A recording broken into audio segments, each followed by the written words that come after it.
이번 시간에는 계시록 21장 9절에서 27절까지 본문입니다. 이 전체적인 내용은 새 예루살렘에 관한 묘사, 그리고 후반부의 24절에서부터는 이 도성에 방문하는 외부 방문객들이 누구인가, 구원받은 민족들, 구원받은 자들의 민족들이라는 말씀이 나오고, 그래서 그 두 파트를 우리가 살펴보도록 하는 것입니다. 9절에서부터 보도록 하겠습니다. 또 마지막 일곱 재앙을 가득 담은 일곱 호리병을 가진 일곱 천사 가운데 하나가 내게 와서 나와 대화하며 말하기를, 이리 오라. 내가 너에게 신부인 어린 양의 아내를 보여주리라 하고, 그가 영 안에서 나를 이끌어 크고 높은 산으로 가서 그 큰 도성 거룩한 예루살렘이 하나님께로부터 하늘에서 내려가는 것을 내게 보여주니, 하나님의 영광이 있어 그 도성의 광채가 가장 귀한 보석 같고 벽옥 같으며 수정같이 맑고, 또 크고 높은 성벽도 있으며 12대문이 있고, 그 문에는 12천사와 이름들이 기록되어 있는데 그것은 이스라엘 자손 12지파의 이름이더라.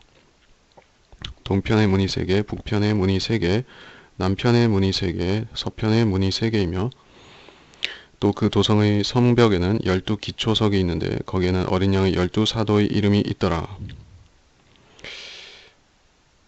9절 마지막 일곱 재앙을 담은 일곱 호리병을 가진 천사 중에 하나가 와서 이야기했습니다. 여기서 일곱 호리병을 현재 시제로 갖고 있다라고 말하고 있죠. 재앙을 담은 호리병을 갖고 있습니다. 그럼 이 재앙이 아직 퍼부어지지 않은 상태라는 얘기인가? 그래서 이 이야기를 하고 있어. 그렇다면은 사도 요한은 이 사도 요한이 이 새 예루살렘이 내려오는 것을 보는 시점은 그가 미래를 내다보고 있는 시점에서, 지금 사도 요한이 지금 예언하고 있는 즉 계시록을 기록하고 있는 그의 이 현재 시점은 대환란 끝인 것이, 주님이 재림하시기 직전의 상황이 바로 계시록의 전체를 총괄하는 현재 시점인 것이에요. 요한은 그 시점으로 가서 환란 끝 무렵에 가서 모든 사건을 기록하고 있는 것입니다. 그렇기 때문에 우리가 계시록 시리즈 초반부에 말씀드렸던 것과 같이 계시록은 계시록에서 과거, 현재, 미래라고 하는 것은, 과거는 교회 시대, 현재는 환란, 특별히 환란 끝 무렵, 그리고 미래 시제는 천년왕국과 영원 시대가 될 것입니다. 그래서 요한은 지금 미래에 일어나는 일을 보고 있습니다. 이리 오라. 너에게 신부인 어린 양의 아내를 보여주리라. 어린 양의 아내는 교회인데, 교회를 보여준다고 하면서 보여준 것이 새 예루살렘이었습니다. 그래서 이 새 예루살렘이라는 이 도성은 교회를 대표하는 것입니다. 교회만 여기에 들어가는 것이에요. 신약 교회를 말합니다. 그래서 신약 교회, 신약 시대에 구원받은 모든 성도들만이, 구원받은 사람들만이 이 도성에 들어간다고 하는 것입니다. 다른 시대에 구원받은 사람들, 구약 성도나 환란 성도나 천년왕국 시대에 구원받은 사람들은 이 새 예루살렘에 살지는 않는 것입니다. 새 하늘에 살거나 혹은 새 땅에 사는 것입니다. 그래서 이 도성에 산다는 것은 아주 특별한 존재들만 사는 것이요, 이 시대에 구원받은 사람들이 바로 여기에 사는 것입니다. 그리고 하나님께서는 이 신부인 교회와 결혼하셨고, 또 이 도성이 이 도성으로 신부가 들어가면은 이 새 예루살렘이 곧 주님의 신부가 되는 것입니다. 신부라는 것은 아담이 이브를 얻었을 때 그의 갈비뼈로부터 주님께서 이브를 주셔서 얻었을 적에, 이것은 나의 살 중의 살이요 뼈 중의 뼈고 살 중의 살이라고 고백을 했었던 것입니다. 마찬가지로 이 새 예루살렘도 주님의 영원한 집이 되는 것입니다. 영원한 거처가 되는 것이에요.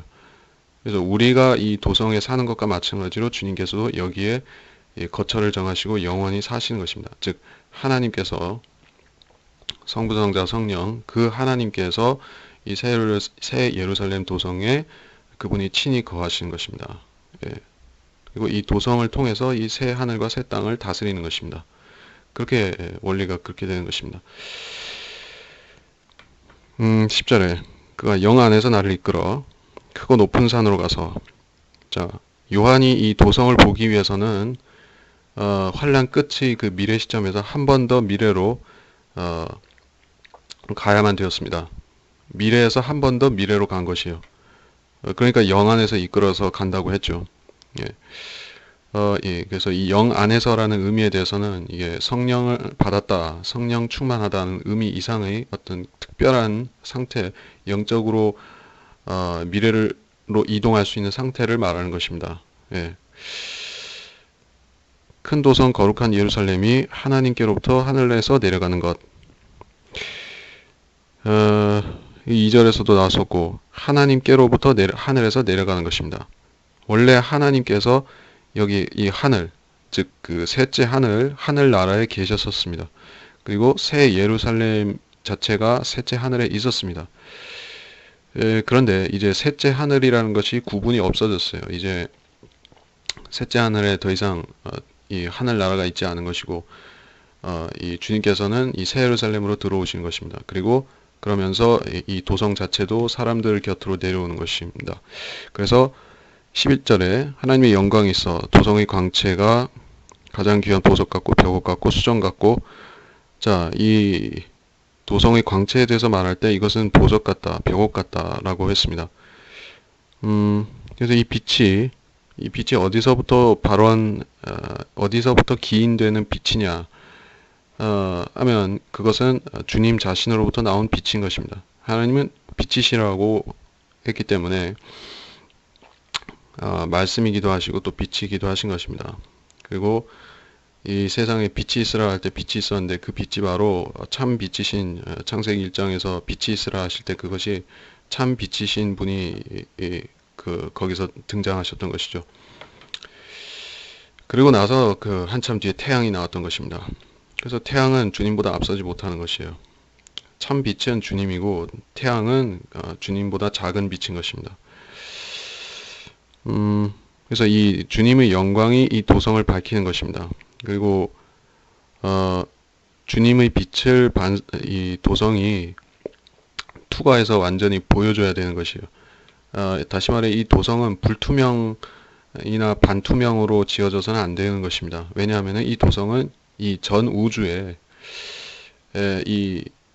앞으로 지어질 그 새 우주, 새 하늘과 새 땅의 그 세계에 이 주님의 빛, 하나님의 빛을 완전히 360도 완전히 발산해야 되는 것입니다. 이 우주 자체를 환하게 만드는 빛이, 그러한 엄청난 빛인 것이에요. 자, 그러자고 하면은 이 도성은 완전 투과 형태로 지어질 수밖에 없는 것이에요. 예. 그래서 예전에 그 옛날 건물들은 그 로마 시대 이전에 이 건축물들 같은 경우에는 유리 세공을 그렇게 정교하게 할 수가 없었죠. 그래서 울퉁불퉁하고 불투명한 유리로 할 수밖에 없었습니다.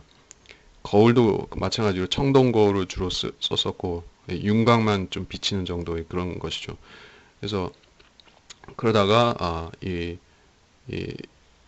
유리를 다루는 기술이 발전하면서 이 중세 성당 같은 데는 그때로서는 상당히 고가였던 스테인드 글라스라는 색깔이 들어간 유리를 썼었던 것이죠.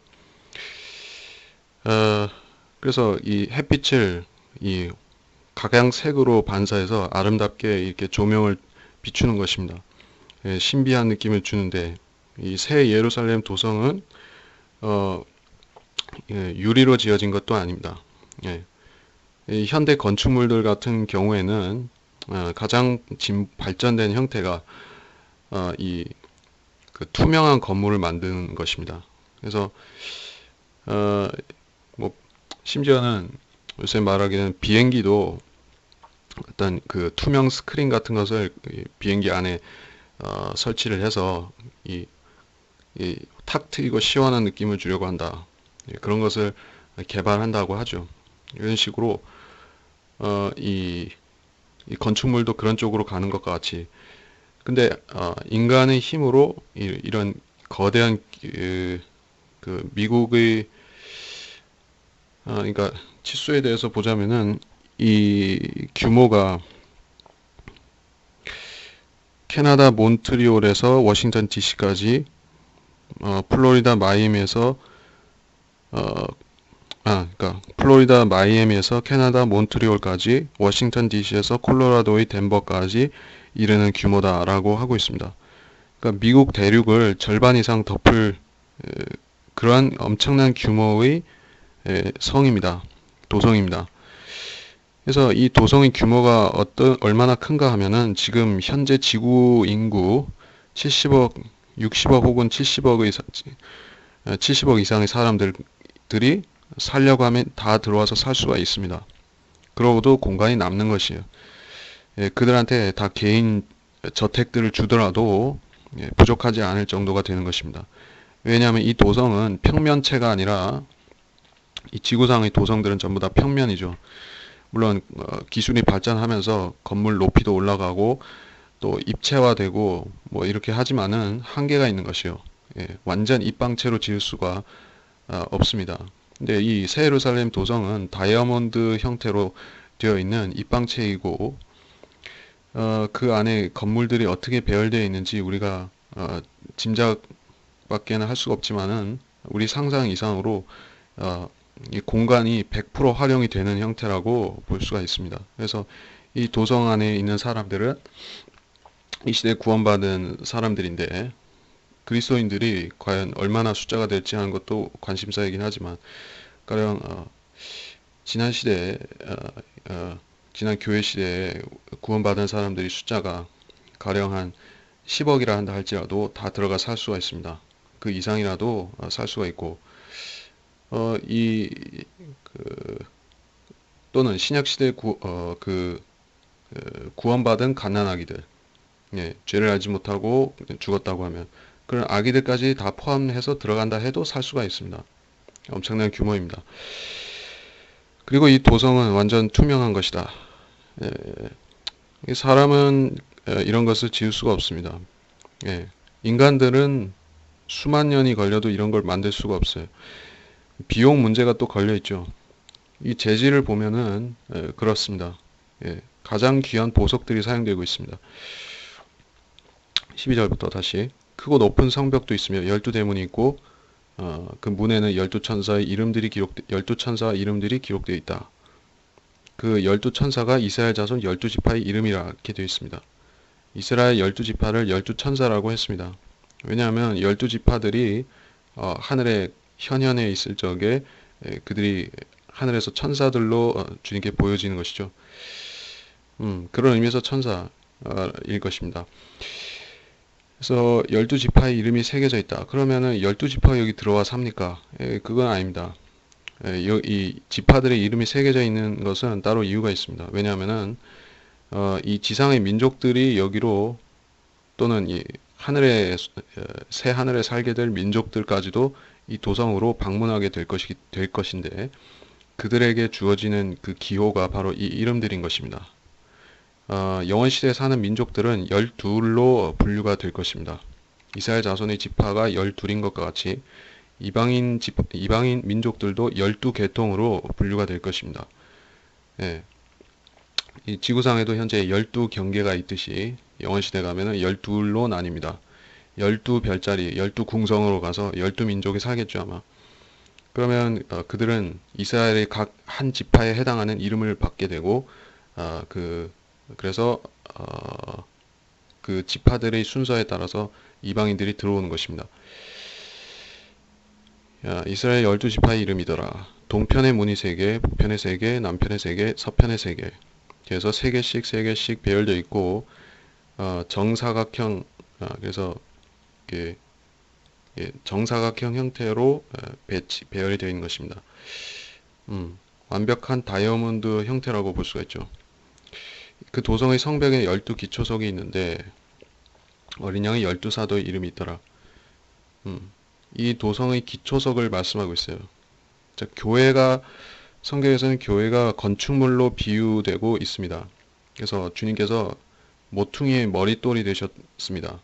즉, 이 우주적인 교회 또는 이 새 예루살렘의 기초석이 되신 분이 이 모퉁이 머릿돌이 되신 분이 주님이시고, 그리고 또 이 성에는 12기초석이 있는데 그것은 교회의 기초였던 12사도들이다 하는 것입니다.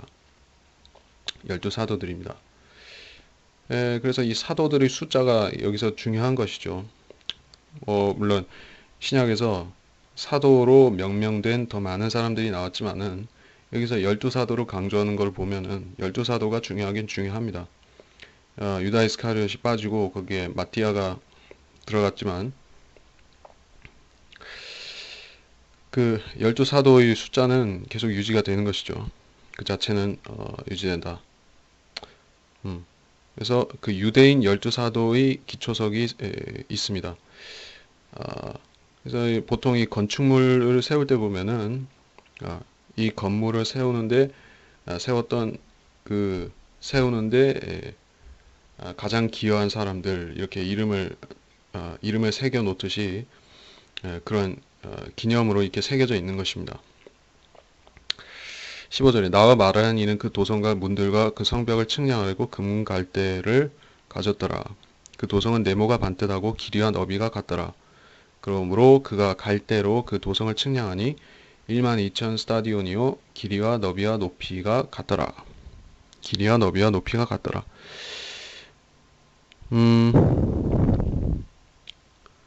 자, 그래서 이 도성은 다이아몬드 형태와 똑같습니다. 네모가 반듯하고 그 문들은 이 중앙에 있는 것입니다. 중간에 있는 것이에요. 그래서 이 도성이 이 다이아몬드가 서 있는 형태로 이렇게 회전한다고 보면은 회전을 할 수도 있고 회전 안 할 수도 있지만 이 도성이 땅으로 내려온다면은 다이아몬드의 꼭지점이 땅으로 이렇게 와서 있는 것입니다. 그러면 성문은 위에 떠 있죠. 아주 엄청난 높이에 떠 있는 것이죠. 그럼 사람들이 거기로 점프해서 들어갈 수가 없죠. 외부 사람들이. 그러니까는 여기로 들어가려면은 특별한 허락을 맡아야 되는 것입니다. 예.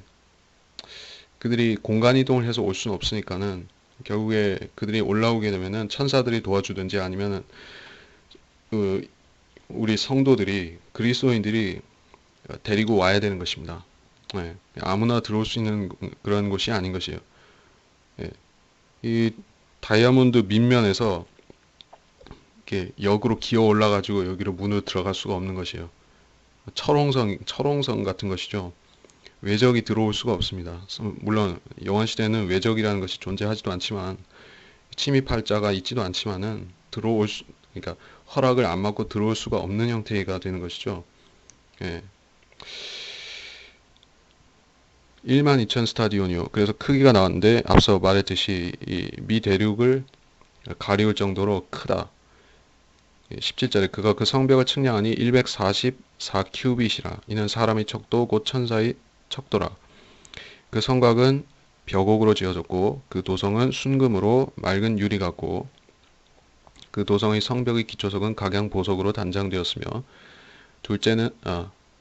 첫째 기초석은 벽옥이요 둘째는 사파이어 셋째는 옥수 넷째는 에메랄드며 다섯째는 홍마노 여섯째는 홍보석 일곱째는 감람석 여덟째는 녹보석 아홉째는 항옥 열째는 녹옥수 열한째는 제시스 열두째는 자수정이더라. 또 그 12대문은 12진주니 그 문들은 각각 한 개의 진주로 되어 있더라. 그 도성의 거리는 순금이며 투명한 유리 같더라. 기초석은 벽옥으로 지어졌으며 이 벽옥이라는 보석이 완전 투명한 것입니다. 그래서 다른 보석보다도 이것이 전체 재질을 이 성곽이 벽옥으로 지어져 있다는 것은 가장 튼튼하기도 하고 또 투명하기도 하기 때문에 벽옥으로 지어진 것입니다. 그래서 성 밖에서 성 안이 투과되어서 보이고 안에서도 밖이 투과되어 보이는 것입니다. 그래서 유리보다도 더 맑고 투명하죠. 그래서 인간의 기술력으로 이런 도성을 만 년이 지나도 지을 수가 없는데 하나님께서 이 도성을 친히 준비하신 것이에요. 전능하신 하나님께서 지으신 도성입니다. 18절. 그러니까 그 도성은 순금으로 맑은 유리 같고, 자, 이게 미스테리하게 좀 보일 수가 있죠. 순금은 유리는 아니지만 유리의 속성과는 다르죠. 투명하지 않습니다. 근데 어, 순금으로 되었다고 했습니다. 근데 순금이 투명하게 보이는 것입니다. 근데 금 색깔이 나면서 실로 순금인데 순금이 투명체인 것이에요. 맑은 유리 같고 미스테리하게 들리는데 이렇게 되는 것이에요. 이 지상에 사람들이 이 순금을 만들어서 이 순금을 가지고 뭐 건축물을 짓는 데 사용하면은 사실 이 순금이라는 것은 너무 물러서 이 건물을 외장재로 쓸 수는 없는 형태입니다. 그래서 순금을 할 수는 없고 결국에 좀 그 단단하게 만들기 위해서 합금을 해야만 되는 것입니다. 완전 순금으로 덮으면은 또 이 도적이어가지고 벗겨갈 수가 있는 것이죠. 그래서 이 고대 제국들에서도 자기들의 그 권세를 만방에 보여주기 위해서 그런 순금을 많이 발라서 그런 건물을 짓기도 하고 했었지만 그 몇 세기 지나면은 제국이 망하면서 다 도둑맞는 것입니다. 예루살렘 성전에도 아주 순금으로 좋은 기명들을 많이 헤롯 성전에 만들어 두었었지만은 그 결국에는 외적이 침입해 오면 그 벗겨가 버리는 것입니다. 근데 이 도성은 전체가 순금으로 되어 있어도 아무도 그거를 훔쳐갈 사람이 없습니다. 예. 그 도성의 성벽 기초성은 각양 보석이다. 이 보석들이 각각이 의미하는 바에 대해서 우리가 살펴보자면은 녹보석은 유다, 녹보석은 어, 그건 제가 지금 뭐 읽을 필요는 없을 것 같습니다. 12지파, 특히 벽옥이란 이 제스퍼라는 벽옥은 루벤 지파를 상징하고 있다. 그렇게 되어 있네요. 그리고 제신스도 있는데 제신스가 청옥이죠.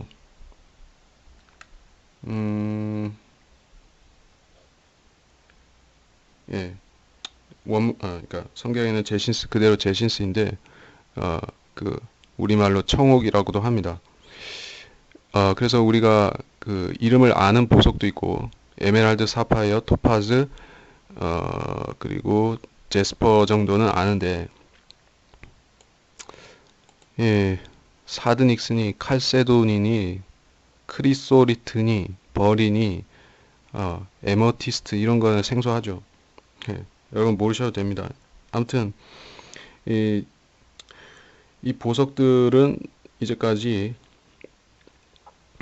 어, 인류가 그 화폐를 사용한 이래로 이 보석이라는 것이 표준 화폐가 되지 못한 이유가 예, 희소성이 너무 희소성이 크기 때문에 그랬던 것이죠.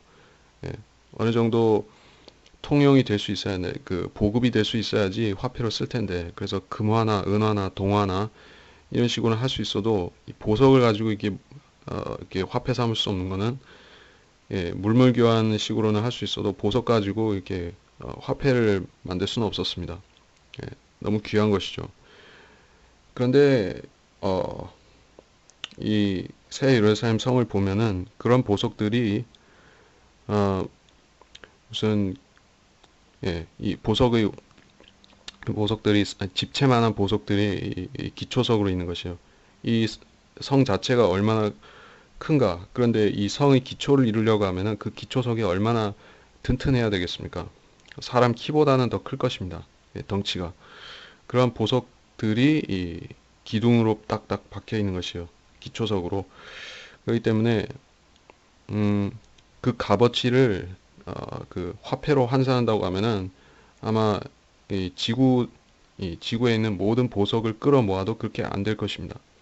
예. 이 지구에는 이만한 정도의 보석이 나올 수가 없죠. 예, 금도 마찬가지입니다. 예, 지구상에 현존하는 모든 그 금을 끌어모아서 순금덩이로 만든다고 해도 새 예루살렘을 그 치장할 수 있는 금이 안 나오는 것이요. 이거는 하늘에서 온 것입니다. 하늘에서 온 것이에요. 어, 그래서 과학자들은 저 먼 외계에서 이 보석으로 뒤덮여 있는 또는 에메랄드나 크리스탈이나 이런 것들로 덮여 있는 별들을 발견했다는 소식이 간간이 있죠. 근데 사람은 그런 멀리 있는 별들로 가기가 불가능한 것입니다. 예, 이 가장 가까운 달에도 가기가 힘든 것이에요. 그런데 그런 멀리 있는 별들에 있는 그 보석으로 덮여 있는 수많은 별들이 있다는 것을 생각해 보면은 하나님께서 이 도성을 이렇게 준비를 하시는 것이 미리 하나님께서 정해놓은 뜻이었다 하는 것을 우리가 알 수 있는 것이죠. 이 우주에는 지금 흑암 속에 있는 이 우주에는 하나님께서 앞으로 올 세상을 위해서 준비해 놓으신 그런 보화들이 깔려 있는 것입니다. 어떤 별은 그 크리스탈로 깔려 있고, 어떤 별에는 노곡수가 있고, 어떤 별에는 제신스가 있고, 어떤 별에는 황옥이 가득 차 있고, 틀림없이 있을 것입니다. 그리고 어떤 별에는 이 별은 금덩이가 잔뜩 매장되어 있는 별도 있을 것이고, 예, 하나님께서 미리 다 마련해 놓으신 것입니다. 그리고 이 새 예루살렘을 단장하는 일에는 가장 귀한 것들을 뽑아서 쓰신 것입니다. 근데 지금 사람들은 이 땅에 있는 얼마 안 되는 그 재화를 가지고 그걸 가지고 부자가 되겠다고 싸우고 있는 것이죠. 근데 우리가 살게 될 도성은 새 예루살렘이라는 이 도시는 우리가 알고 있는 고대로부터 지금까지 우리가 호화롭다고 알고 있는 그런 어떤 도시보다도 더 나은 것입니다. 옛날에 그 느부갓네살이 건설했던 그 바벨론은 아주 화려하고 영화로웠다고 합니다. 그래서 공중 정원이 있었고, 그 성벽은 그 이 인류가 만든 어떤 성벽보다도 튼튼하고 거대했다는 것이에요. 예, 그 성벽도 지금 다 사라졌고, 그 공중 정원도 없어졌고, 화려한 도시도 없어졌습니다. 그런데 땅에 있는 도성들은 그렇게 없어졌지만은, 그리고 지금 우리가 사는 이 세상에서 화려하다고 하는 곳들, 부자들이 사는 펜트하우스들, 그리고 아주 세상에서 가장 부유한 사람들이 몰려 사는 곳들, 예, 버즈 두바이나 두바이에 있는 고급 저택들이나 높은 빌딩들이나 또 LA 그 LA나 아니면 저 비버리 힐즈 같은 데 사는 연예인들이 사는 아주 화려한 곳이나 아니면 뉴욕의 마천루들이나 뉴욕이나 시카고나 거기에 높은 빌딩들이나 이런 곳이 사람들이 지금 그런 곳에 가서 살려고 애를 쓰는 것입니다. 내가 출세하면은 언젠가는 내가 한번 뉴요커가 돼가지고 그 비싼 집에 한번 살아보리라. 네, 그런 식으로 사람들은 꿈을 그리면서 사는데 정작에 이 새 예루살렘에 대한 꿈을 얼마나 꾸고 사는 것입니까? 그리스도인들이 살아야 될 최종 정착지인 집은 새 예루살렘이지 다른 곳이 아닙니다. 물론 새 하늘이나 새 땅은 있지만 우리는 거기서 사는 것이 아니라 이 도성에서 사는 것이에요. 예, 그것이 우리한테 하나님께서 약속하신 선물인 것입니다. 자, 이것은 구원을 받았을 적에 우리한테 기본으로 따라온 선물인 것입니다. 만일 하나님께서 우리를 구원만 시켜주시고 지옥만 안 가게 그렇게 해놓으시고 우리가 살 집을 안 주셨다고 하면은 그게 얼마나 불완전한 구원이 될 것입니까? 우리가 구원은 받았는데 어디 살 집이 없다고 하면 어떻게 되는 것이요? 예, 우리 집이 없다면 어떻게 되는 것입니까? 다른 사람들은 다 이 새 하늘이나 새 땅에서 자기 나름 집 짓고 사는데 우리는 우리 집이 없으면 어떡합니까? 그래서 하나님께서는 우리한테 그리스도인한테 이 독특한 백성인 그리스도인들한테 살 집을 마련해 놓으셨는데 그것이 새 예루살렘인 것입니다. 그래서 중요성으로 따지고 보면은 성경의 주제는 일단 예수 그리스도와 예수 그리스도의 왕국입니다. 그래서 성경 자체가 제일 강조하는 강조점이 거기에 있다는 것입니다. 그래서 우리 성경대로 믿는 사람들은 성경은 곧 하나님의 왕국에 대한 예언의 말씀이다라는 것을 중시해서 가르치는 것이요. 그와 동시에 우리 그리스도인들은 천년왕국에서 우리가 통치하는 그런 보상을 면류관을 받고 통치에 참여하고 이런 것도 중요하게 또 생각합니다. 그러나 이것이나 저것이나 다른 것들보다도 더 특별히 우리가 가장 중요시하고 가장 아껴야 되는 것이 바로 우리는 새 예루살렘에 들어가서 살게 된다. 그리고 이 도성에 대해서 꿈과 소망을 갖고 살아야 된다. 이것이 우리가 이 지상생애를 하나님 뜻대로 행하면서 살 수 있는 그러한 근거가 되는 것이 바로 이 새 예루살렘에 대한 소망인 것입니다. 자, 유대인들은 자기들이 그 땅의 예루살렘에 대한 소망을 간직하고 사는 것이에요. 얼마나 그 소망이 두텁고 신실하고 그렇습니까? 그래서 이 성전을 세우려고 하고 이 예루살렘을 고수하려고 하고 그런 소망을 견지하면서 살아가는 것을 우리가 보고 있습니다. 유대인들한테는 그런 소망을 주셨어요. 그럼 우리도 우리 도성에 대한 소망이 있어야 되는 것입니다. 이 소망을 흐려놓는다는 것은 아주 잘못된 일인 것이죠. 근데 지금의 교회들에서는 이 도성에 대한 소망을 얼마나 주는 것인가. 일단 구원을 받아야지 소망이 있든지 강하든지 약하든지 소망을 가질 텐데 구원 자체를 못 받게 되면은 이 도성에 대해서 아무 꿈꿀 것이 없는 것이죠. 예. 그래서 우리는 구원받은 사람들한테 최소한 이런 진리를 알려줘야 되는 것이에요. 당신이 영원히 살 집이 있다. 그래서 이 소망을 뺏어버리는 사람들이 참 여러 부류가 있는데 새 예루살렘을 지어버리는 사람들이 누구인가? 주로 여호와의 증인들이라고 하든지 또는 몰몬교도 마찬가지고 안식교나 또는 그 신천지 같은 부류는 전부 다 이 그리스도인을 유대인화 시키려고 하는 것이죠. 그래서 유대인이 지파들로 혼동을 시키고 자꾸 이 땅으로 연결시키는 것이죠. 우리 소망이 하늘에 있는 그 도성이라는 것을 까먹게 만드는 것입니다. 그리고 쓸데없이 땅에다가 자꾸 끌어다 붙이는 것이에요. 그러면 안 된다는 것입니다. 우리 소망은 확실하게 새 예루살렘에 고정이 되어야만 실족을 하지 않는 것입니다. 천년왕국에 대해서 아는 것도 중요하지만 그것 이상으로 우리가 우리 도성에 대해서 알아야 됩니다. 이걸 알면은 우리가 이단들이 왜 이단인가? 저들은 저런 가르침을 통해서 누구를 미혹하려고 하는가를 알 수가 있습니다. 그들은 그리스도인들에게서 소망을 뺏으려는 그런 마귀의 짓을 하고 있는 것입니다. 내가 보니 성 안에는 성전이 없더라. 이는 전능하신 주 하나님과 그 어린 양이 그곳의 성전임이라. 그 도성은 해나 달이 그 안에서 비칠 필요가 없으니 이는 하나님의 영광이 그곳을 비추고 어린 양이 그곳의 빛이 됨이라. 성 안에는 성전이 없더라. 당연히 성전이 없을 수밖에 없는 것이 유대인들은 성전이 있어야만 경배를 드릴 수가 있습니다. 왜냐하면은 하나님께서 임재하시는 장소가 이 성전으로 지정되어 있기 때문입니다.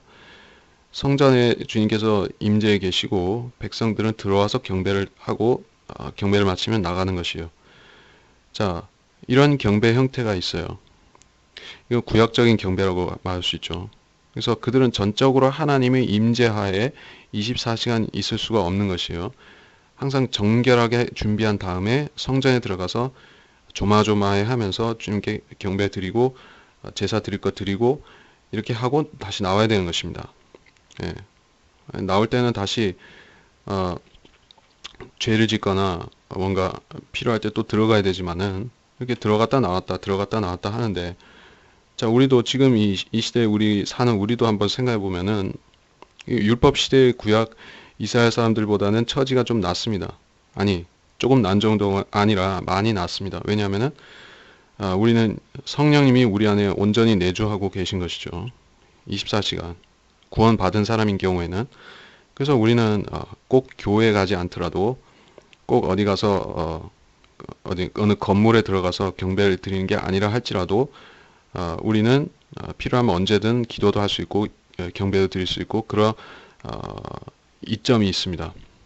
그럼에도 이 육신으로 이 땅에 사는 한 우리가 한 가지 제한이 있는데, 즉 우리는 원하면 어디에 금방 갈 수가 없죠.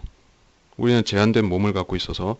근데 부활하면은 우리가 이렇게 능력 있는 몸을 갖게 되지만 지금은 아니어서 우리 어디 가려고 하면은 차 타야 되고 걸어야 되고 시간 걸리고, 그래서 또 피곤도 하고, 그래서 일주일에 한 번 가서 주님께 경배드리고 오는 게 전부입니다.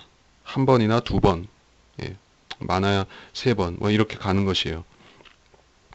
자, 이것이 우리의 제한적인 상황입니다. 근데 이 새 예루살렘은 그런 것이 없는 것이에요. 주님이 어디든 이 안에 계신 것입니다. 이 도성 안에만 들어가면 그냥 주님을 만나는 것이에요. 성전이 따로 없는 것입니다. 예. 아니, 생각해보면, 여러분 한번 생각해보면 알 것입니다. 이 도성 안에 자기 집이 없는 사람은 아무도 없습니다. 그렇죠? 그리스도인들은 다 자기 집을 갖고 자기 집 안에 삽니다. 예. 근데 주님만 집이 없는 것이에요? 이상하게. 주님도 집이 있어야 될 거 아닙니까? 그래서 이스라엘 자손들에게 이 성전은 나의 집이라고 했는데 왜 여기는 성전이 없는 것입니까? 주님만 집이 없는 것입니까? 주님만 홈레스인 것입니까? 그게 아니라 주님은 이 도성 자체가 주님의 집이라는 것이에요. 예, 그것이 전지전능한 그 또 무소부지하신 하나님의 속성이 거기서 나타나는 것이죠. 주님은 이 성 자체가, 도성 자체가 주님의 집입니다. 그리고 동시에 주님의 성전입니다. 그러니까 이 도성 안에 들어오면은 그냥 하나님을 만나는 것이에요. 어, 참 어떻게 보면 우리가 이 시대에 누릴 수 있는 것 이상의 엄청난 특권인 것이죠. 좀 만일에 지금 우리가 그 일주일에 한 번이나 두 번 교회 가는 게 참 어떻게 보면 기쁨이 되는 사람도 있고, 아유 귀찮다고 생각할 수도 있죠.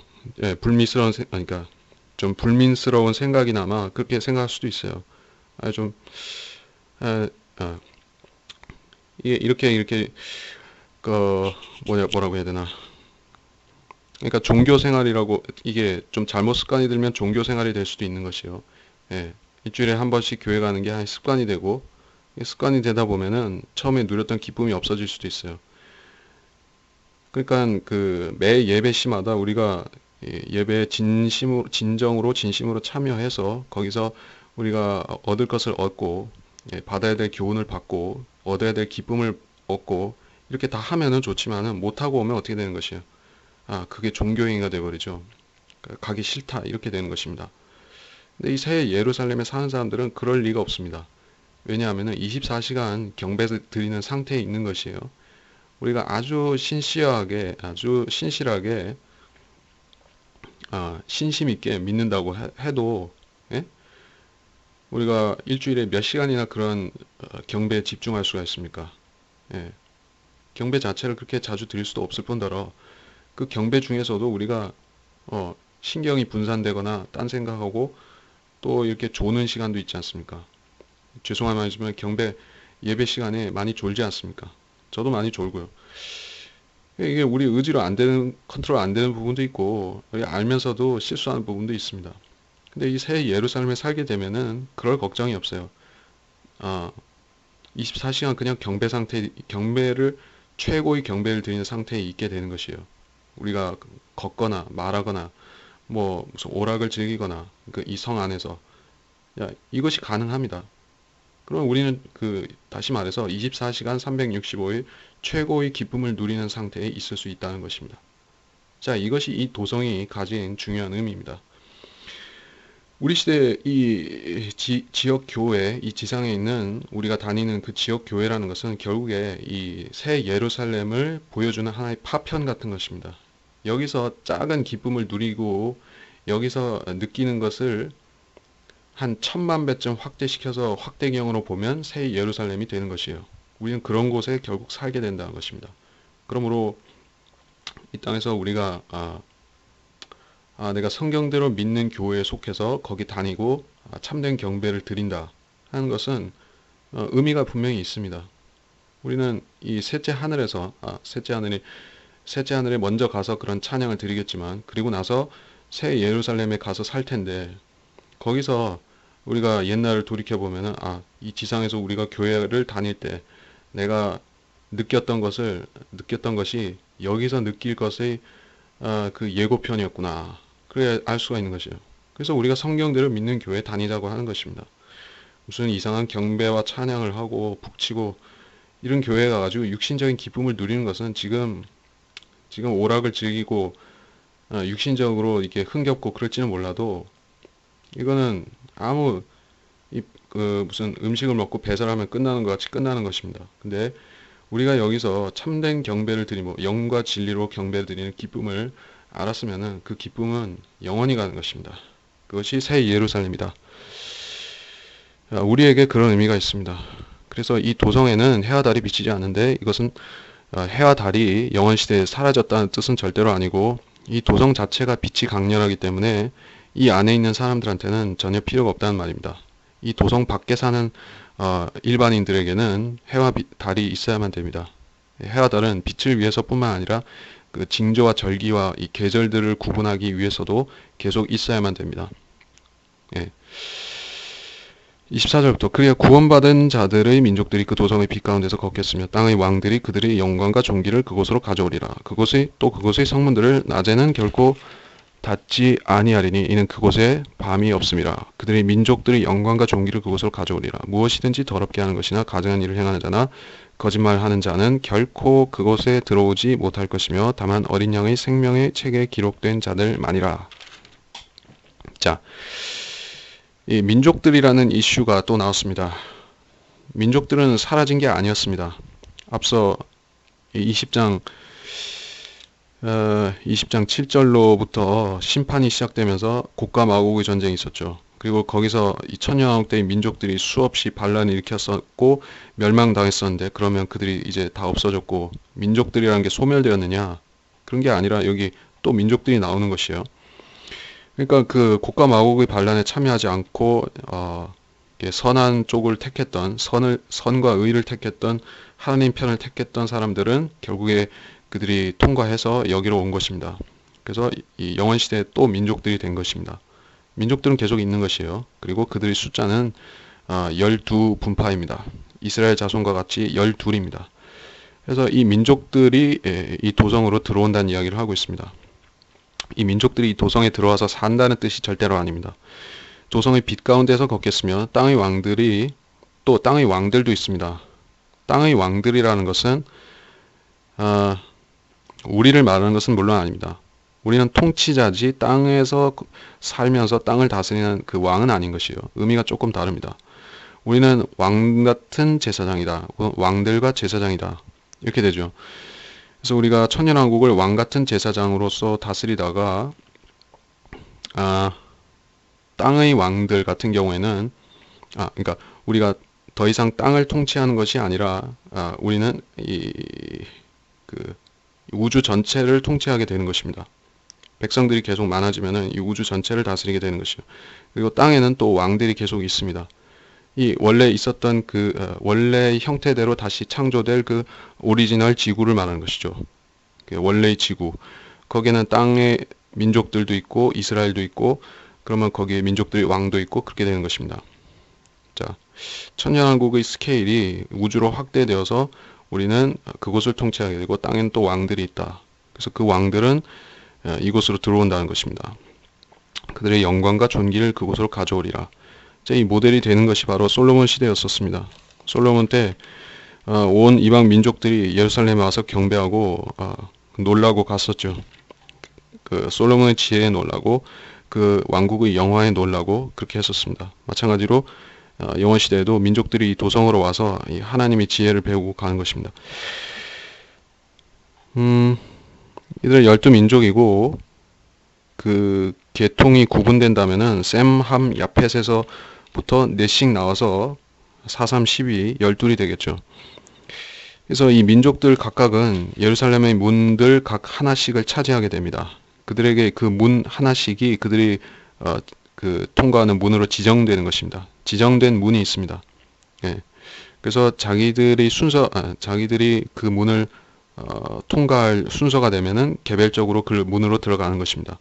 이 12문들은 12달을 의미하기도 하는 것입니다. 이스라엘 자손의 12지파일 뿐 아니라 12달을 의미하는 것이에요. 그래서 이 민족들이 일로 들어오게 되면은 민족들이 여기서 무엇을 얻냐 하면은 22장에 나오지만 생명나무의 그 과실과 잎사귀들을 얻게 됩니다. 그것으로 인해서 그들은 육신적인 영생을 얻게 됩니다. 25절에 그곳의 성문들을 낮에는 결코 닫지 아니하리니 그곳에 밤이 없음이라. 즉 24시간 개방되어 있습니다. 24시간 개방되어 있고 생명나무 열매나 그 잎사귀가 필요한 민족들은 언제든 방문할 수가 있습니다. 예, 그러니까 낮밤의 시간 제한 없이 그들의 민족들이 영광과 존귀를 그곳으로 가져오리라. 계속해서 민족들을 이야기하고 있습니다. 그러니까 영원 시대에 민족들이 있다는 것은 기정사실입니다. 기정사실이고 영원 시대에 교회만 있다고 하면은 거짓말인 것이에요. 그런 거짓말을 교회에서 가르치면은 참 수치스러운 것이죠. 천년왕국을 믿어야 되는데 천년왕국도 안 믿고 또 영원 시대에도 민족들이 있다고 하는데 그것도 안 믿으면은 교회만 영원히 영광을 누리리라고 생각하면은 어리석은 것이죠. 물론 교회가 차지하는 부분이 가장 크고 영광스럽고 한 거는 인정할 수 있지만은 새 예루살렘에 있다는 것 자체로 가장 영광스러운 거는 맞지만 새 하늘과 새 땅도 있는 것이에요. 그리고 거기에 민족들도 사는 것입니다. 27절 무엇이든지 더럽게 하는 것이나 가증한 일을 행한 자나 거짓말한 자는 들어오지 못한다. 자, 이 구절을 21장 8절하고 또 22장 15절하고 연계시켜서 보자고 하면은 구원받지 못한 사람들은 여기 들어올 수 없다는 말과 같습니다. 예, 그렇게 설명하고 있어요. 거짓말하는 자는 여기 그 22장 15절에도 나오고 21장 8절에도 나오는 공통사항입니다.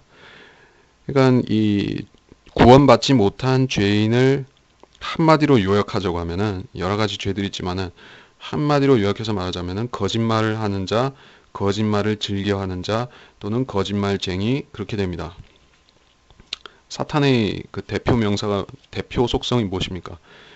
처음부터 살인한 자, 카인을 시켜서 살인했었죠. 그 살인자와 또 거짓말하는 자, 거짓말쟁이인 것이죠. 사탄은 두 이름을 갖고 있습니다. 거짓말쟁이, 살인자. 그래서 여기서 거짓말하는 자라는 것은 구원받지 못한 마귀의 자식이라는 것입니다. 당연하죠. 그래서 어린 양의 생명의 책에 기록되지 못한 자들, 거짓말쟁이인 그 마귀 자식들은 못 들어온다는 것입니다. 그들 어디 있느냐 하면은 21장 8절에서처럼 불과 유황이 타는 못에 이미 들어간 것입니다. 예. 그래서 이번 시간에는 여기서 마치도록 하겠습니다. 그래서 우리가 새 예루살렘에 대해서 여러 번 자세히 공부하고 묵상하고 이런 것은 충분히 의미가 있다고 볼 수 있습니다. 우리가 영원히 살 그런 도시를 묘사하고 있는 것입니다. 이것은 다른 사람한테 해당되는 것이 아니에요.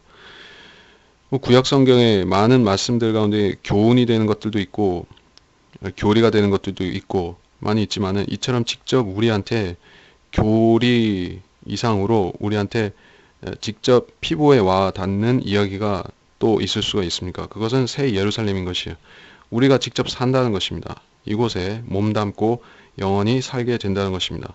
우리가 고작해야 7, 80년 혹은 100년을 이 땅에 살면서 몸붙이고 사는 곳을 그곳을 고향이라고 부르고 자기 그 모국이라고 마더 컨트리 모국이라고 부르고 내 조국 모국이라고 부르고 조국을 사랑한다고 하고 그렇게 얘기를 하지만 이거는 고작해야 그 100년도 못 가는 조국인 것이에요. 근데 우리가 앞으로 살게 될 새 예루살렘 이거는 국가가 아니라 도시죠. 도시국가라고 해야 되나? 예, 도시국가 비슷한 것인데 그래서 이 도시의 시민이 되는 것입니다. 예, 우리는 이곳으로 들어가는 시민권을 갖고 있습니다. citizenship이라고 성경에는 분명히 시민권을 말씀하고 있어요. 그 구절을 한번 보고 끝낼까 합니다.